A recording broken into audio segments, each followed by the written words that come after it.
Good afternoon again. I'm Edmund Bonikowski, the founder of NRC Medical Experts, which is all things neurological rehabilitation for expert witness work, rehab physicians, neuropsychiatrists, neuropsychologists. And we have been running for about 8 years, growing, and I hope making a useful contribution to expertise in this field. I'm joined today by my friend and colleague, Hugh Ponting from Enable Law.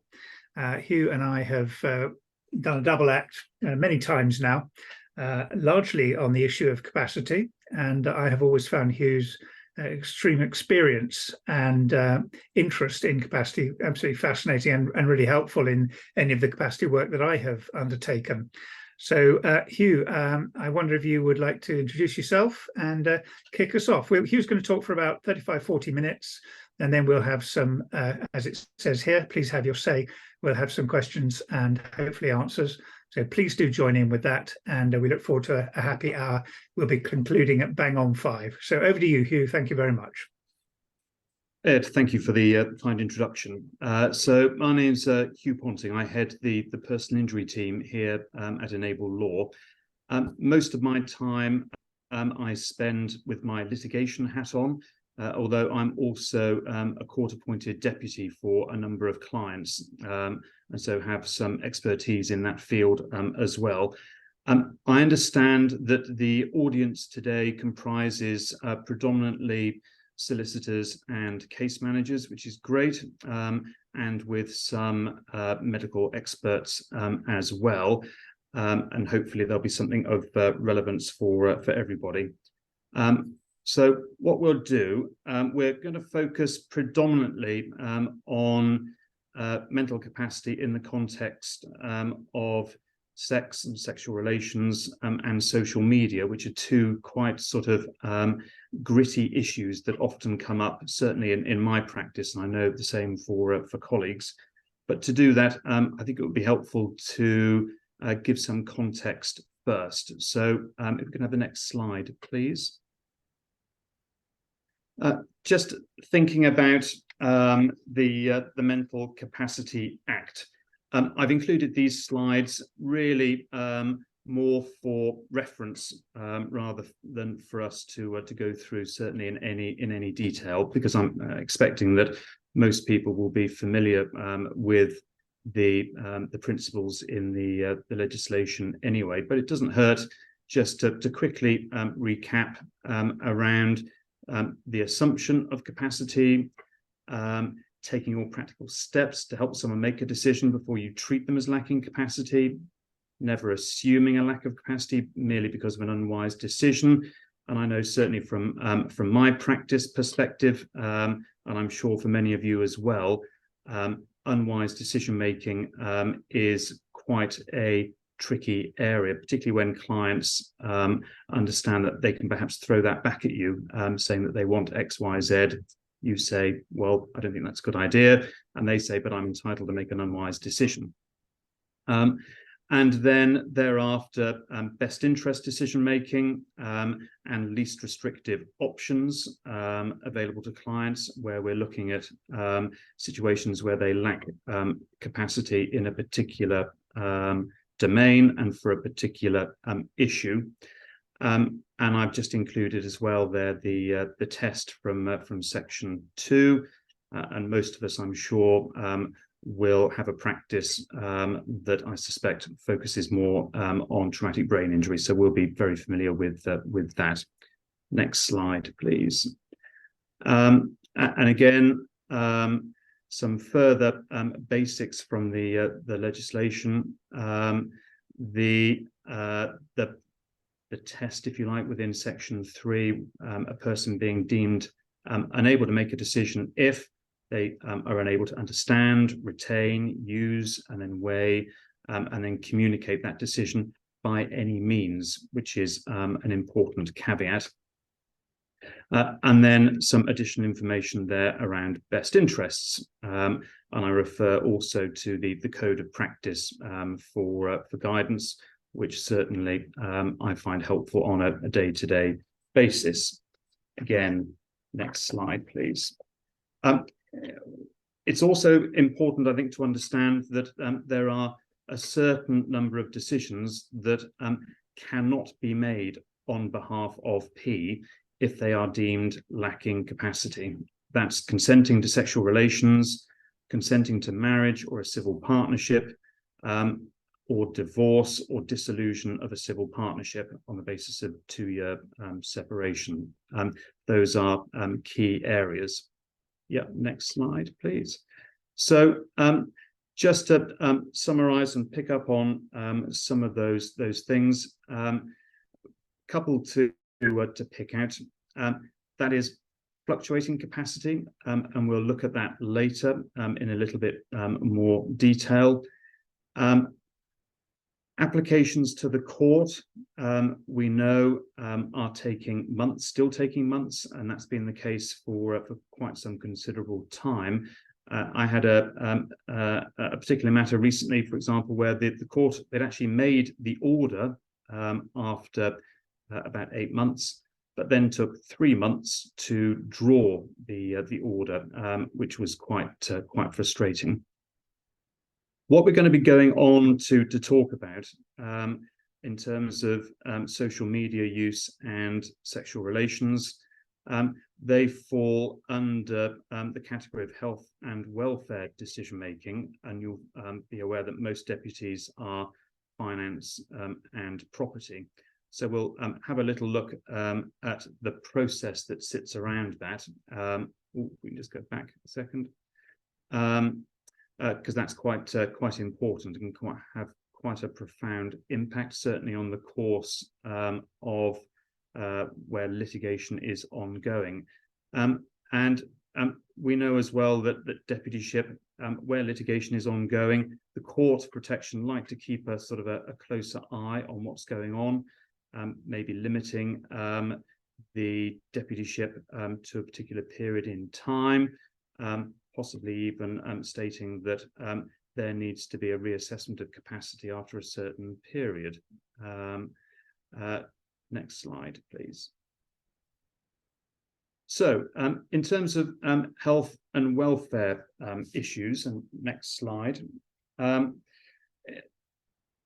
think it's important just to consider, first of all, how these sorts of issues arise. Usually, we would have a deputy involved at an early stage in litigation if we've got a large interim payment to manage, or perhaps it's the case manager that is picking up some of these issues on the ground and then feeding those back into deputy and or litigation solicitor. But it's also important to understand that sometimes it may be appropriate that there isn't a deputy if liability is contested and the client, despite perhaps us believing that they lack capacity, if they've got very limited income and very little by way of savings, then it wouldn't be appropriate either to have a deputy at all if an appointee would be more beneficial to manage their benefit receipts, or possibly a lay deputy if a deputy was warranted, but the estate was quite modest.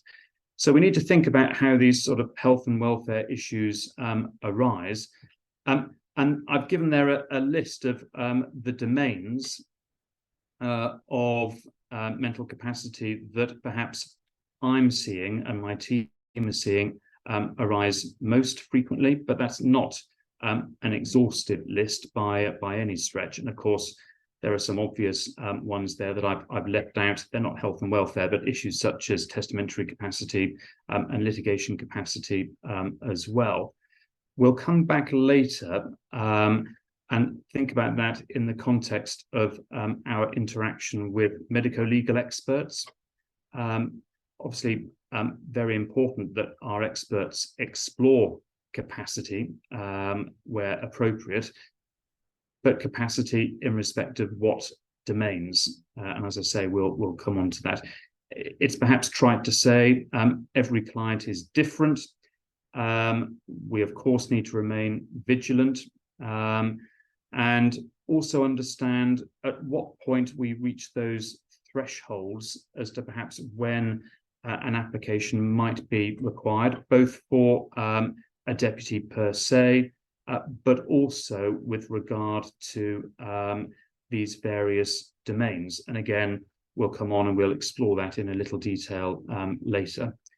And also, what's the overlap between mental capacity and a lack of capacity, and also deprivation of liberty? And again, we'll come on and we'll explore that in a little more detail. So, I've already touched upon identifying the issues, and that's key.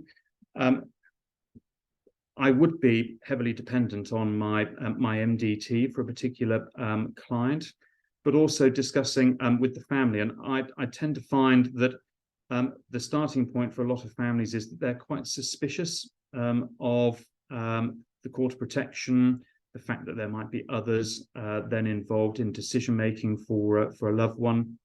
We'll of course bear that in mind, but also the timing, the fact that the court have these delays of many months, and we always need to be thinking ahead as to when an application would be right for a particular client.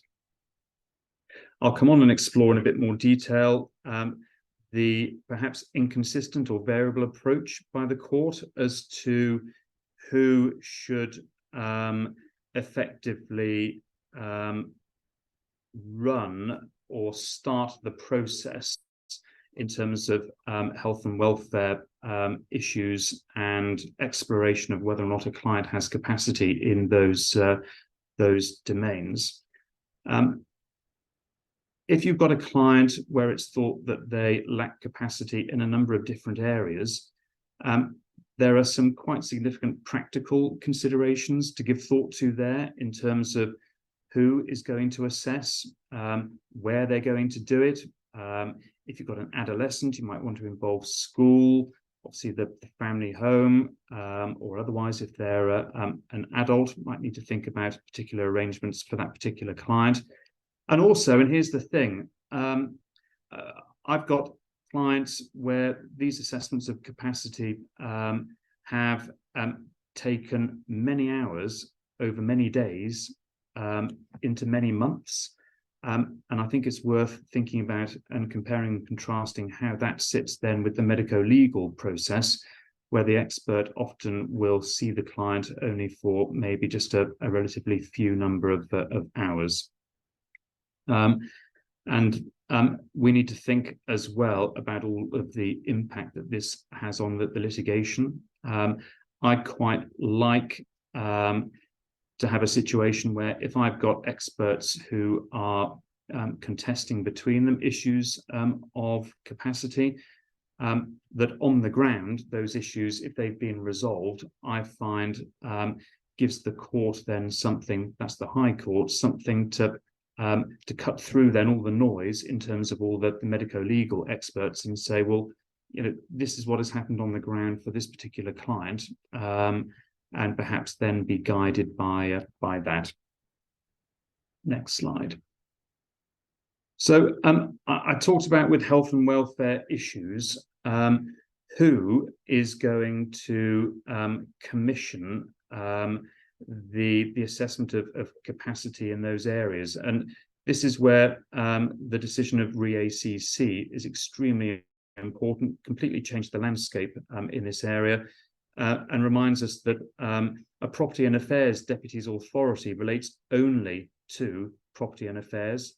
It doesn't encompass seeking advice on welfare issues, and requires the court's attention to be drawn to those areas, whether or not there's a welfare issue for determination, and then give directions as to how that issue will be addressed. So if you go ahead and you start investigating these issues without first having resorted to the court of protection, the deputy does so very much at risk as to whether or not they're going to recover the costs. And again, reminder on that slide as to the various different domains. So You make, or your deputy makes an application to the Court of Protection because they realise that there are some health and welfare issues that need to be resolved. Next slide. And then over the next few slides, and you'll have access to these afterwards, I've then given 4 examples, which I will just quickly zip through. In terms of, this is the variable approach of the Court of Protection into who they see the responsibility sits with for commissioning the investigation and consideration of these different domains. So in this one that relates to internet and social media access, the court on application said it was very much for, and that's Footanstey Trust Corporation, so the deputy to convene a best interest meeting to look at the individual's best interests and how that should be taken forward. If we look at the next example, again, the deputy authorised to instruct a clinical neuropsychologist to undertake mental capacity assessments in respect of various health and personal care matters. So that's consistent so far. Example 3. Again, the deputy authorised to instruct, and that's the LLP that Enable Law is part of, to advise and assist in relation to health and welfare issues. Again, putting the onus there on the deputy to progress these matters. But if we then look at the 4th example, and these are all real examples, here the court said that it was very much the local authority, bodies with statutory responsibility, that were responsible for considering health and welfare issues for this particular client, and then commissioning the various different assessments that were then required, with some additional follow-on directions then as to what should happen. Next slide. So what we'll do next, perhaps, is look at this in the context of, first of all, sexual relations, and then social media. Arguably, I think these are 2 of the most difficult areas, but fortunately for us as practitioners, there are also areas where the court very helpfully have given quite a lot of guidance on the law. So let's first look at sexual relations, and there the formative cases read JB, and I know a lot involved and participating in the webinar today will be familiar with JB, a Supreme Court decision, and very firmly determining that the test when assessing P's capacity in this area is whether they have capacity to decide to engage in sexual relations, as opposed to with one particular person, which we'll come on and just explore in a little more detail shortly.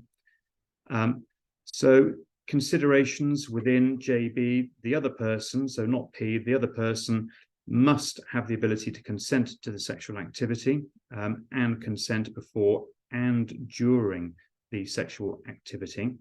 And I posed the question there, what about if the other party has their own challenges in terms of their cognitive ability? Another consideration, that of the sexual nature and character of the act, including its mechanics, needs to be understood by P. Also that P can say yes or no and is able to decide whether to give or withhold consent, and that's at any point, both before and during. Also to understand that a reasonably foreseeable consequence of sex between a man and a woman might be pregnancy, and also what the health risks are, and what can be done to mitigate those. And there's quite a lot of commentary and analysis in various quarters online that do help with the impact of JB. So if we look at the next slide.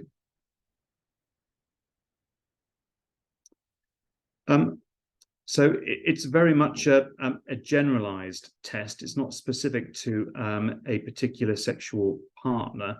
But one of the exceptions that the court understood that there would be was where both parties have cognitive impairment, and also where it involves a couple in a long-standing relationship where one of that couple has an impairment of the mind or brain, for example, traumatic brain injury or dementia, and that also a person-specific assessment rather than a more general assessment may well be different. Pregnancy may not be relevant with same-sex couples, or the risk of STIs may not apply in long-term monogamous relationships. As we said at the outset, if P lacks capacity to engage in sexual relations, there's no ability for others to make a best interest decision on behalf of P. And also where P is deemed to lack capacity, then a local authority then has an obligation to supervise P to ensure that the opportunity to engage in sexual relations is removed. If we go back, there we are. What the court said specifically shouldn't be considered are any moral or emotional aspect, or equally an understanding of what's involved in caring for a child, the risk to P in pregnancy or to future children, and the opportunity to have sex with a particular partner might be limited for some time to come. So all things that the court said sit outside and away from the test. There's also another knotty issue, and I get asked about this a lot by case managers, and that is how can one, if at all, whether as a deputy or a case manager, assist or facilitate P in engaging commercial sexual services, or facilitating the ability for P to access sex workers. And the short answer to that is you certainly can't. Although, for example, if you were to, as a case manager, facilitate a client, let's say, for example, attending a nightclub, where there was perhaps a possibility that they might meet someone there with whom that they might want to have a sexual relationship, and there was some commercial sort of element to that, then that's fine if it just happens as an unintended sort of consequence. But certainly planning around facilitating P to access sex workers is going to get you in hot water, and likely be a crime.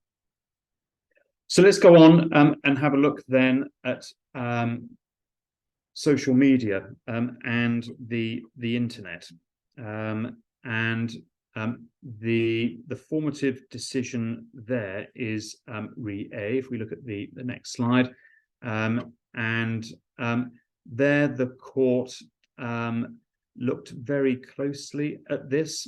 It's a very, very helpful judgment. They started from the perspective that of acknowledging the importance of the internet and social media for those with disability, just as it's important for everybody else. But of course, they realised the potential risks. It was seen as being different to other forms of contact and care, which might require their own separate determination of capacity. And they also acknowledged that determining that an individual lacks capacity to be able to use social media and or the internet is a significant restriction on their freedom. So quite a balanced approach taken by the court. And if we look at then the next slide and the considerations in a bit more detail, some things here by way of practical guidance, which I think are very helpful. So when looking at whether that individual under Section 3 of the MCA can understand, retain, use and weigh and then communicate the sorts of issues that need to be considered, that information and images shared might be shared more widely. Once you share them to one, then it's out there on the internet.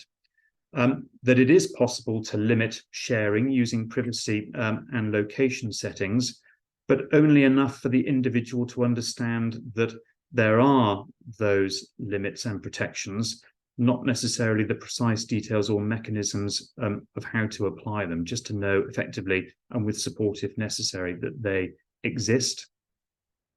That posting material or images which are rude or offensive, or that material can be taken offence of by others, is again something that P would need to demonstrate that they understand, that it's not a free-for-all, but also people that they meet or communicate with who they don't otherwise know may not be who they say they are, and we'll look at that in a practical example coming up shortly.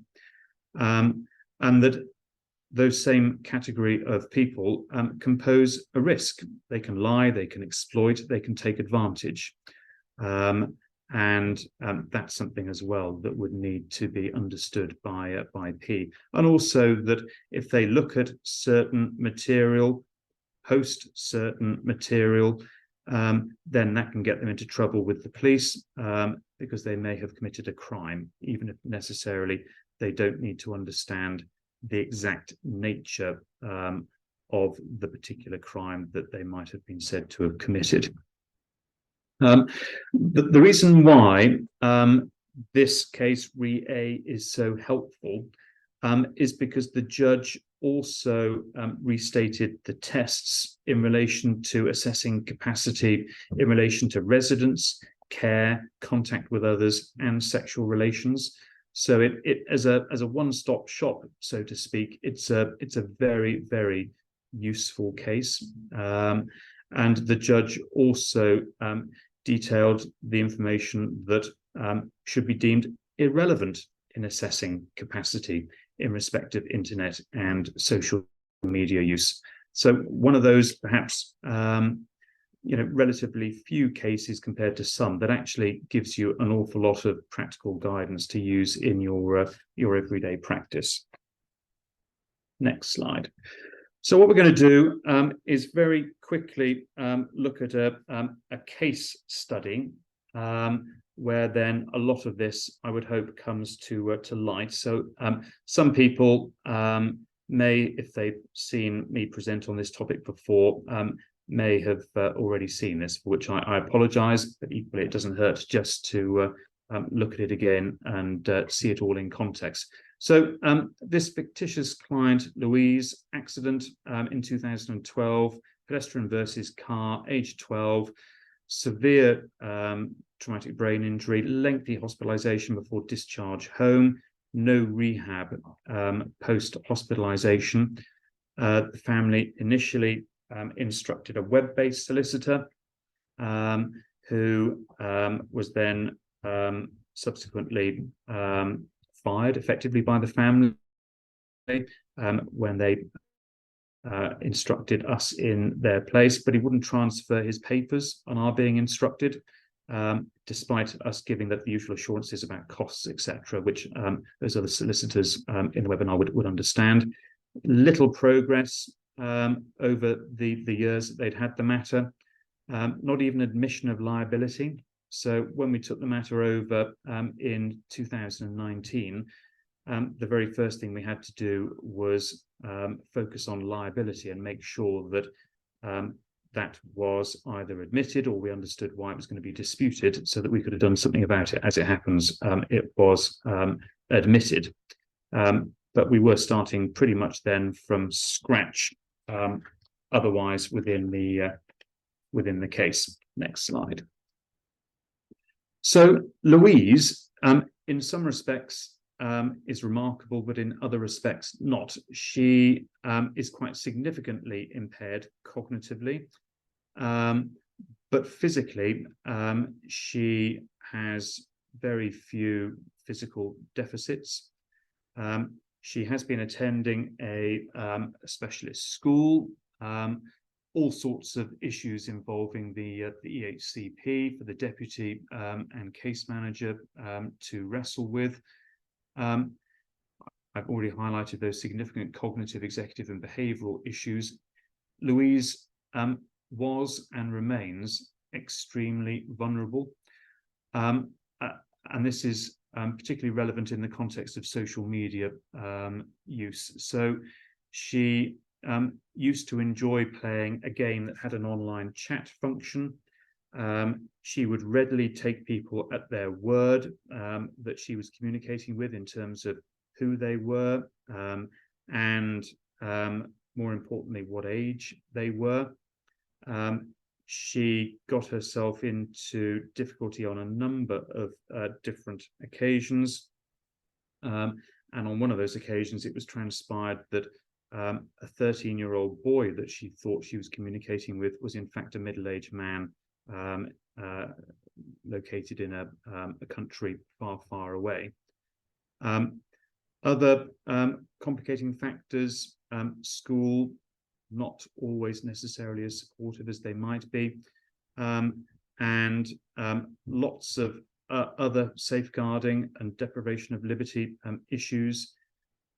Then, just by way of further complication, it was discovered that she'd been the victim of abuse at the hands of her stepfather, who up till that point it had been thought was very supportive.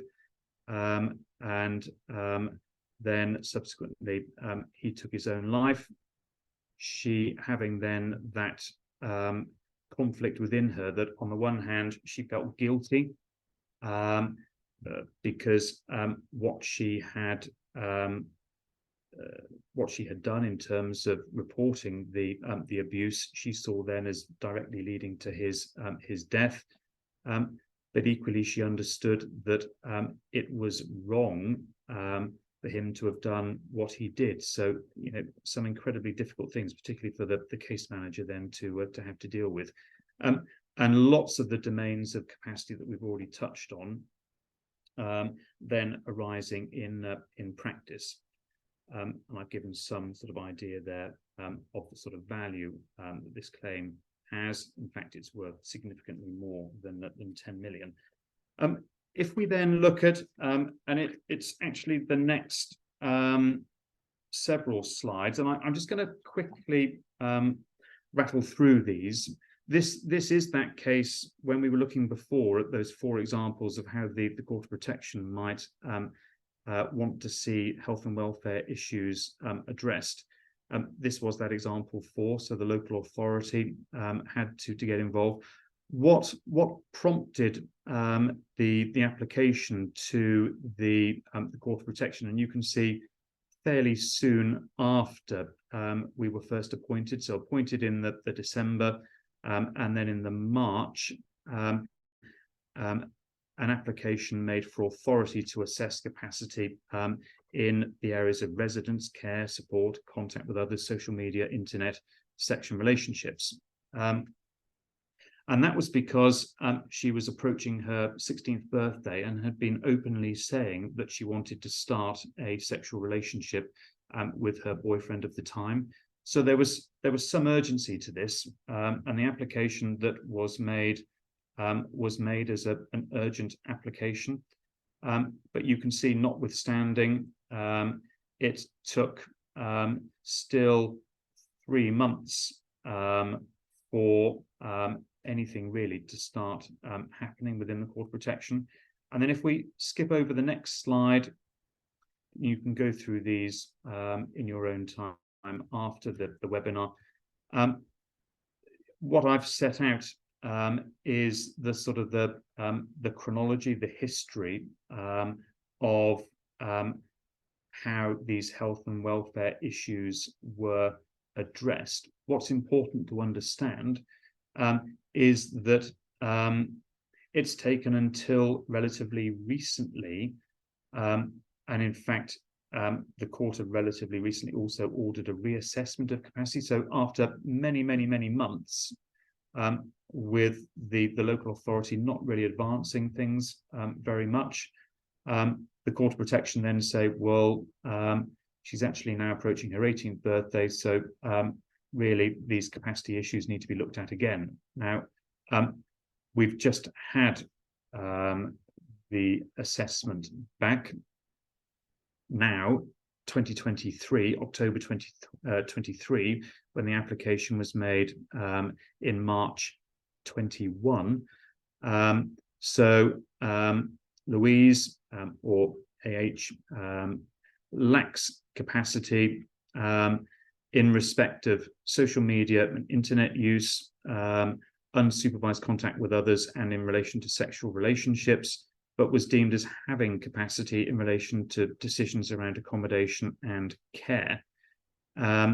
So then lots going on in terms of best interest meetings, DOLS applications, the MDT really quite heavily involved throughout in terms of feeding into the assessment process, and also the scaffolding and the support that Louise needs, both during the assessment process itself and also in terms of the practical issues arising. And of course, you know, that all means not only has it taken a lot of time, but it's also cost a huge amount of money, even though the local authority have been driving, supposedly, the assessment of capacity in these domains.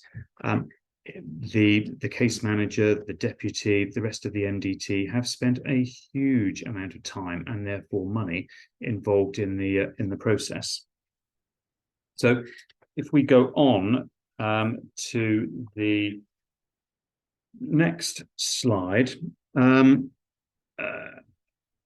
again, I've just sort of set out in a bit more detail some thoughts around where we are with this particular client, and the recommendations that have been made. This is a process which will continue to evolve with this client. So here we are, you know, some 2.5 years plus post initial application. As her circumstances change, as she transitions more into adulthood, relationships, all of those things are going to potentially result or will be triggers for capacity having to be revisited, and then considering those deprivation of liberty issues and the scaffolding that she needs. So as I say, it's a very dynamic process. It will be ongoing. From a litigation perspective, that has me thinking, well, how are my experts going to consider that? And we'll come back and talk about that in the next slide. It's an extremely complex picture for this client, and she's by no means unique. Next slide. Again, some further next steps, which are just around the table around the corner in terms of discussions, which are going to have to be sort of ongoing. Questions to the psychologist that's assessed capacity in all these different domains, and then still looking at reprising the support that Louise is going to require. So going on to my last substantive slide, next one, And just to finish, it's not lost on me that this all has a huge impact on the client. We have 12 experts aside. That on its own would take a lot of management in terms of when they're each seeing Louise. She can't really cope with more than about one medico-legal appointment every 2 weeks or so. Well, if you've got 12, that's 12 per side. That's the thick end of a year just to undertake all of the assessments, of which then capacity from a medico-legal perspective is just a part. It all takes time. On this particular occasion, the approach adopted by the Court of Protection probably hasn't assisted in ordering that the local authority drive this process. If the deputy had been driving the process, I feel that it would have progressed a lot more quickly, although we still would have been having to come back and reassess these capacity issues as these life events go on. I've already touched upon the cost, but let's just think for a second about the experts. When we're instructing experts, it's incumbent upon us to identify those aspects of capacity or domains of capacity that we want them to address.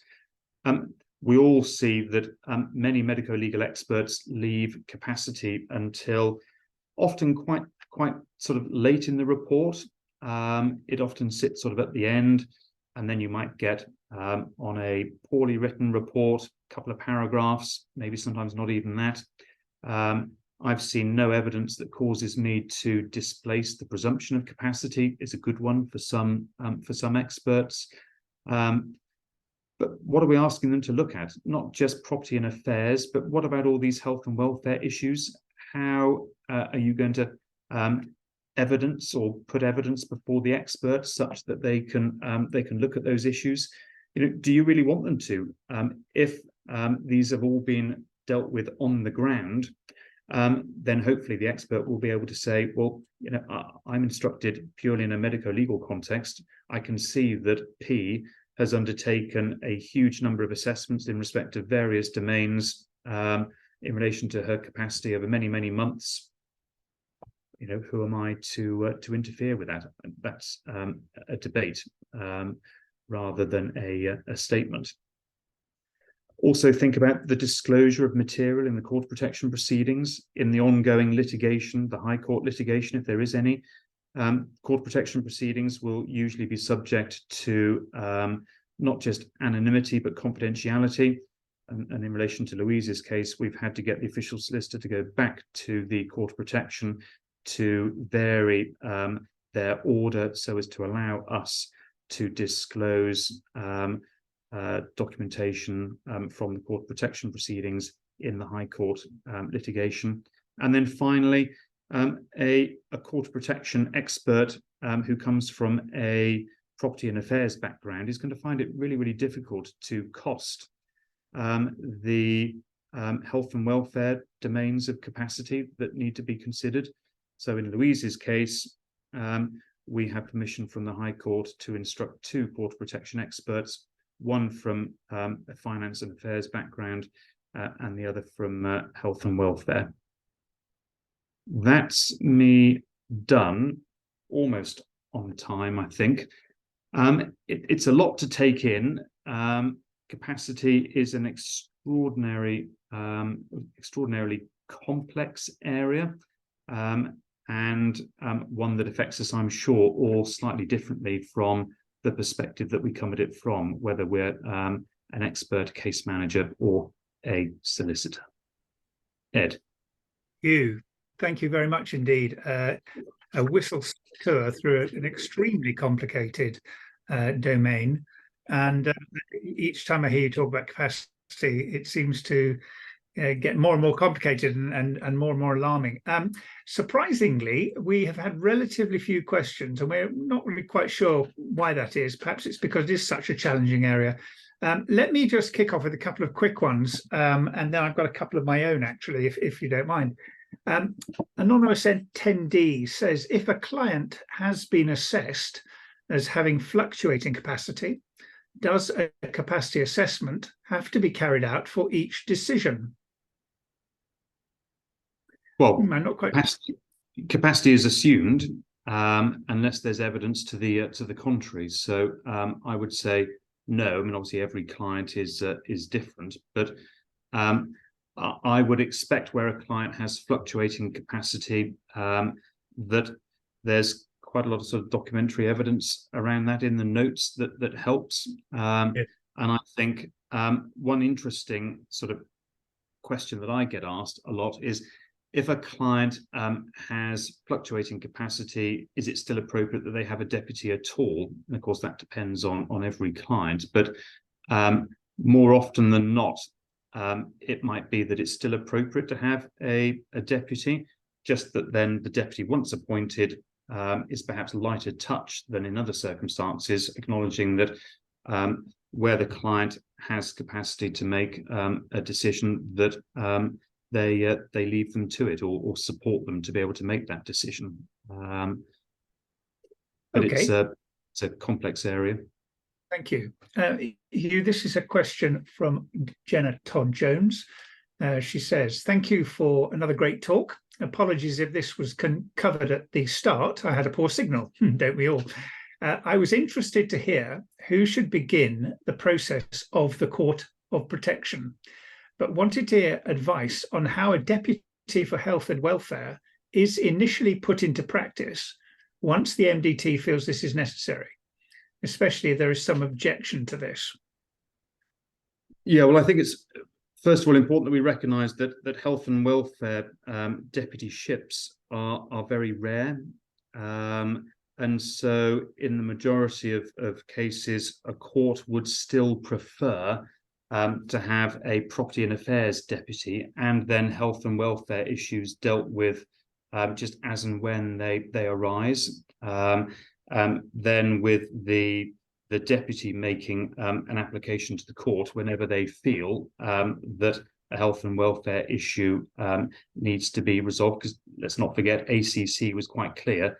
A property and affairs deputy has no power at all to be making health and welfare decisions. So health and welfare deputyships, very rare, really very, very rare. More likely property and affairs deputyship, just dealing with health and welfare issues as and when they arise and making an application to the court to assess. Okay. Well, the questions are popping in now, so I'm hoping still to get my own one in.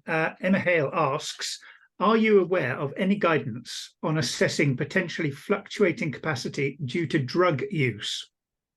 For example, could an individual be deemed to have capacity when sober, but lose capacity when either under the influence or when craving, and so may engage in sex to access drugs? Gosh, that's a complicated question. Yeah, it's a good question. I think the short answer to that is yes. I could see that when they are sober, they may well have capacity, but when they're under the influence, or perhaps going through exceptional withdrawal symptoms, that might tip them over that threshold then to be deemed as lacking capacity. Any guidance that people can defer to? Yeah, well, I think in those circumstances, one may well want the local authority involved.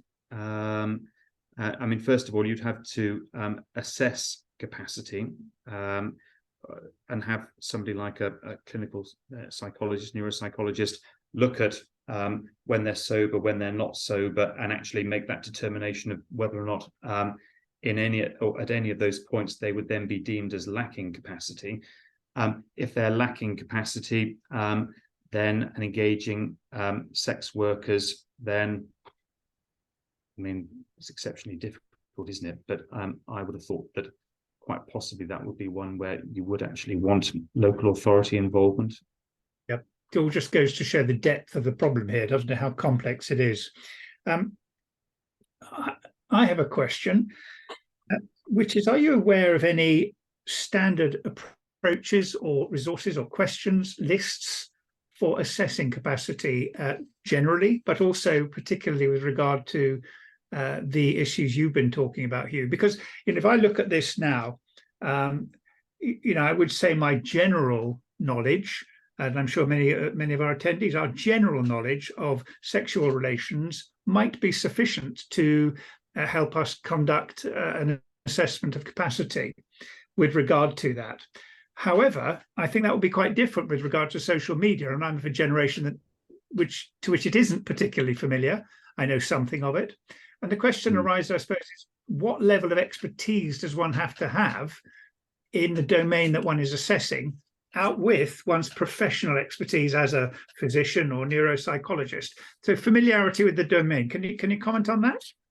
Yeah, so is there a definitive list? No, I think we're now seeing more and more case law come through, which helps. So REA and Mr. Justice Cobb's consideration of the issues there as they relate to social media and internet use, and also he reprised the tests as well in relation to various other domains, including sexual relations. So that in itself, just that one judgment, is such a helpful place to start. And again, there's plenty of commentary on it as well online.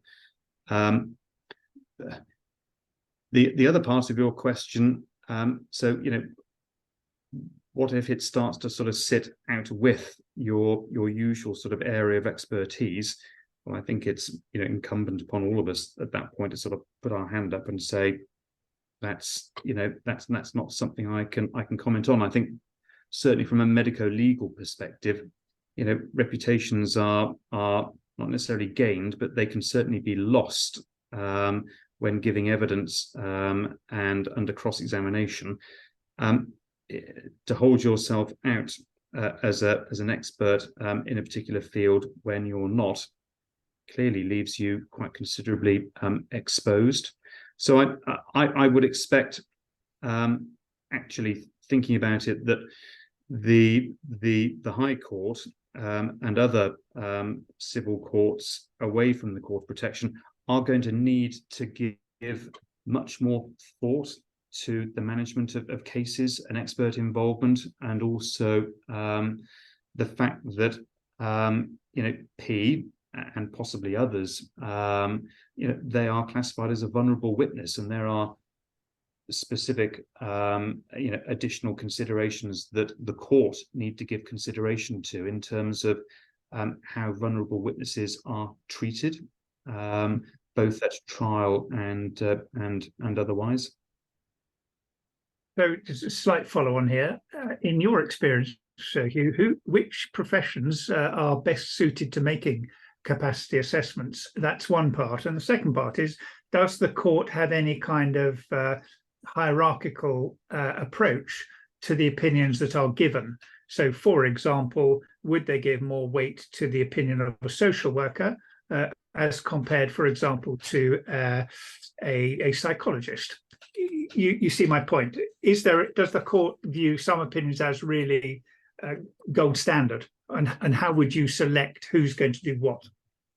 I'm sure that they probably do, or that individual judges do in their own mind, but you won't find that published anywhere. It's horses for courses, isn't it? I've got a particular case where case manager comes from a social worker background and has openly said to me, having been engaged and had to consider lots of these issues now in more depth, that all the capacity assessments that she had previously undertaken before becoming a case manager, she'd done incorrectly, Wow. and now understands, the complexities in much more detail now that she's spent some time and has experience as a case manager. In terms of sort of my own hierarchical assessment, neuropsychologists, neuropsychiatrists, where there's a sort of a mental health sort of aspect to it as well. I think I probably would start there. there also might be some experts who you might say, as a litigating solicitor, I don't need you to look at capacity because that's being dealt with by X, Y, and Z. The last thing we want is any expert dabbling on, well, frankly, anything at all. Yes, that's certainly, I've seen that in instructions where it's specifically asked not to comment on it. You've just frozen very slightly there. I hope I haven't. Hugh, can I just go back to one of your slides where it says what is excluded? And you said understanding what is involved in caring for a child. Can you just elaborate on that? It's one of your sort of middle slides. Yeah, so this was in relation to sex, and the test focuses more on the sort of I suppose the mechanics of it, rather than necessarily perhaps or some of the consequences. Yes. So well, who as a prospective parent actually does give thought to what's involved in caring for a child thereafter? Some, clearly, probably some that don't, but that's not part of the test. You don't need to understand what's involved in caring for a child post birth, and also excluded the risks of pregnancy. And clearly there are sometimes considerable risks in pregnancy for some, but that's not part of the test. But just to dig into that a little more, because I find it quite confusing. So if somebody with a significant cognitive impairment has sexual relations, and we say they have capacity to do that, and then they have children whom they cannot themselves look after, is that a legitimate part of the claim to say, well, they have capacity to have children, they're entitled to have children, and just because they can't look after them doesn't mean to say they shouldn't? Does it go to the same point? Yeah, quite right. So if a client is going to require a significant uplift in their care and support because they have a child and they've been deemed as having capacity to have sexual relations, then that is something that the defendant is just going to have to compensate. It's really interesting that you say that. I mean, it's so interesting and helpful just to be able to have this kind of direct dialogue, which I appreciate. There are sort of probably several tens of other people watching, but for me, it's great to be able to tease out these issues directly with you as one expert to an expert in your profession in the legal sector. We're just about to wrap up, Hugh, but can I just make a comment? And it's this: you mentioned in one of your cases, one of your examples, that there was a web-based solicitor who had been involved, and I think the area that I find alarming, and I have seen in my clinical practice a few times. But in particular, this is just a point really to finish on how this can get out of control. I know of an NHS trust, and it's only because I work in it, where a web-based solicitor firm got in touch and said to the trust, look, we've got this service we can offer. Here's our literature. How about handing that out to everybody who has an acquired brain injury? And the trust said, sure, we'll do that. And they did. And it has been. And it was only brought to our attention when Headway brought the material to me and said, what do you think of this? And I was completely wrong-footed. Our trust management had put this in place, and clients were getting advice that was frankly inappropriate. And so it worries me that this kind of thing can still go on. And it's in many ways very reassuring that organizations like Headway are out there monitoring this kind of stuff and able to bring it to attention of specialist clinicians, because we were certainly not consulted at the time. So I suppose it's a word of warning, really, that to all our clients, that they don't necessarily always get to the kind of expertise you're deploying very quickly. And I have certainly seen that a few times in my own practice over the last couple of years. No, it's a real challenge, I think, for families, and some are, relatively sophisticated in the due diligence that they do before they instruct a solicitor, and others less so, and that could obviously have a profound impact then on outcome. But absolutely, Hugh, we're at 5 o'clock. Thank you very much for your contribution today. It's been excellent, as always. I'm sure everybody else would agree with that. We're getting some very positive comments coming through. So thank you for your time and your consideration. I hope you've all found that helpful. Thank you all for attending. Do come to our next webinar, which is on functional neurological disorder, if you find that interesting.